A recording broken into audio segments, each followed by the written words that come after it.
qui avait part à la vocation céleste. Considérez l'apôtre et le souverain sacrificateur de la foi que nous professons, Jésus, qui a été fidèle à celui qu'il a établi comme le fut Moïse dans toute sa maison. Car il a été jugé digne d'une gloire d'autant supérieure à celle de Moïse que celui qui a construit une maison a plus d'honneur que la maison même. Or, chaque maison est construite par quelqu'un, mais celui qui a construit toutes choses, c'est Dieu. Pour Moïse,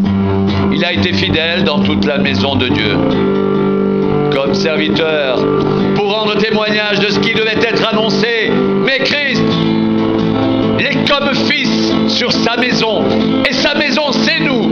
pourvu que nous retenions jusqu'à la fin la ferme confiance et l'espérance dont nous nous glorifions.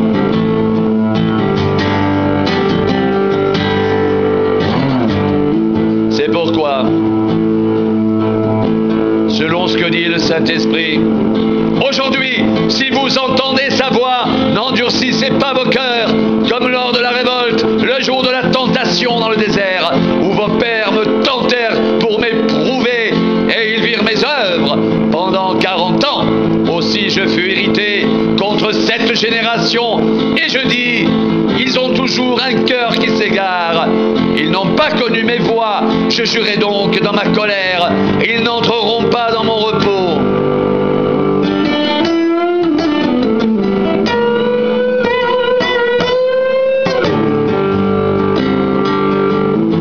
Prenez garde, frères, que quelqu'un de vous n'ait un cœur mauvais et incrédule, au point de se détourner du Dieu vivant, mais exhortez-vous les uns les autres chaque jour, aussi longtemps qu'on peut dire aujourd'hui, afin qu'aucun de vous ne s'endurcisse par la séduction du péché,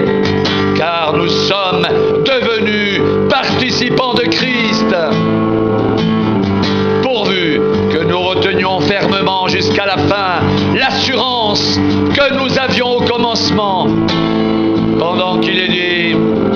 aujourd'hui, si vous entendez sa voix, n'endurcissez pas vos cœurs comme au jour de la révolte, qui furent en effet ceux qui se révoltèrent après l'avoir entendu, sinon tous ceux qui étaient sortis d'Égypte sous la conduite de Moïse, et contre qui Dieu fut-il irrité pendant 40 ans, sinon contre ceux qui péchaient et dont les cadavres tombèrent dans le désert, et à qui jura-t-il qu'il n'entrerait pas dans son repos, sinon à ceux qui avaient désobéi. Aussi, voyons-nous qu'ils ne purent y entrer à cause de leur incrédulité.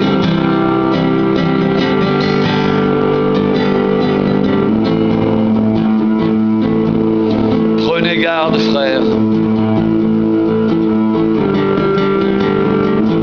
que quelqu'un de vous n'ait un cœur mauvais et incrédule, au point de se détourner du Dieu vivant. Mais exhortez-vous les uns les autres chaque jour, aussi longtemps qu'on peut dire aujourd'hui, afin qu'aucun de vous ne s'endurcisse par la séduction du péché, car nous sommes devenus participants de Christ, pourvu que nous retenions fermement jusqu'à la fin l'assurance que nous avions au commencement, pendant qu'il est dit, aujourd'hui, si vous entendez sa voix, n'endurcissez pas votre cœur, comme lors de la révolte.